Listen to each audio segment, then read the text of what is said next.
hanggang sa mga sandaling ito habang nasa Impapawi tayo, nandiyan pa rin yung sesyon nila?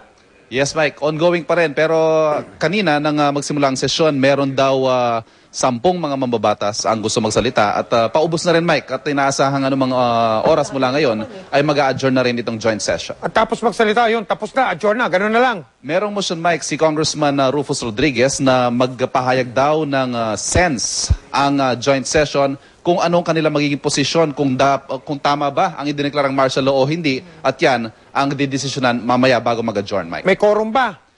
Sa tingin natin, Mike, wala. Pero wala pa namang nagmomosyon para question ng quorum. Maraming salamat, Ivan Mayrina. Labing isang araw na lamang, Pasko na. Kaya naman maraming abalang-abala sa pamimili sa Divisoria. Nakatutok doon live si Rowna Crisostomo. Rowna. Mel, mula pa kaninang umaga, hindi na talaga nabawasan ang kapal ng tao dito sa Divisoria. Taon-taon tuwing papalapit ang Pasko, dito sa Divisoria namimili ang pamilya ni Lolita Abuyuan. Pasok daw kasi sa budget ang mga bilihin dito. Ang problema, talagang masikip at mainit dito kumpara sa ibang tindahan at malls. Kaya para makaiwas ng kaunti sa dagsa ng tao, maagang namili si Lolita kasama ang kanyang mga chikiting. Para hindi matraffic, saka hindi masikip masyado sa mga tao. Kasi pagka pag yung 24 na, wala na masikip masyado. Ang mga kalsada nga rito halos di na madaanan ng mga sasakyan dahil puno na ng mga tinda. Di naman gumagalaw ang presyo ng mga paninda. Sa halagang 10 piso may pwede ng bilhin pang regalo. Wala na rin daw oras ang pagtitinda rito. Hanggat may namimili, bukas daw ang mga tindahan. Hindi, taon-taon talaga mas na maraming namimili. Kaya masaya rin kayo? Siyempre naman. Pasko na kumikita. Kumare Pasko kami kumikita, pati tindera, pati may-ari. Siyempre may bonus eh.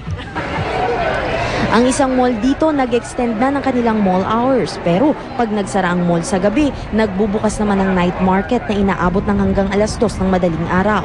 Huwag na rin daw antayin pa ang susunod na linggo para mamili dahil tiyak na siksikan na rito. Payo pa nila, sa halip na hapon, sa umaga magpunta. Mainam din daw kung itaon ng weekday ang pamimili dahil punong-puno ng tao tuwing weekends.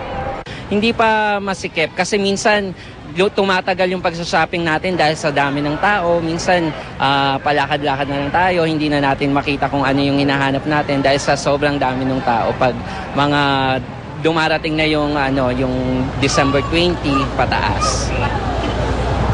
Bagamat nagdagdag na ng security ang mga mall dito, laging paalala sa mga Christmas shoppers, mag-ingat pa rin sa mga nais magsamantala. Samantala, ang nakikita nyong video ay live na kuha dito sa Divisoria. Kitang-kita naman na talagang siksikan na ang mga tao. Tuluyan na ngang isinara ang mga kalsada at puno na ng mga mamimili at nagtitinda dito. Mel? Maraming salamat sa iyo, Rowna Crisostomo. Susunod! Supermarket sa Tanawan, Batangas, mahigit 24 oras nang nasusunog. Prime Minister po yan ng bansang Italia, duguan matapos batuing sa mukha, Dabar Cats ng Itbulaga, mananatiling kapuso. Mga batang kapuspalad maagang nakatanggap ng pamasko mula kay Marian Rivera at iba pang mga balita sa pagpapatuloy ng 24 oras.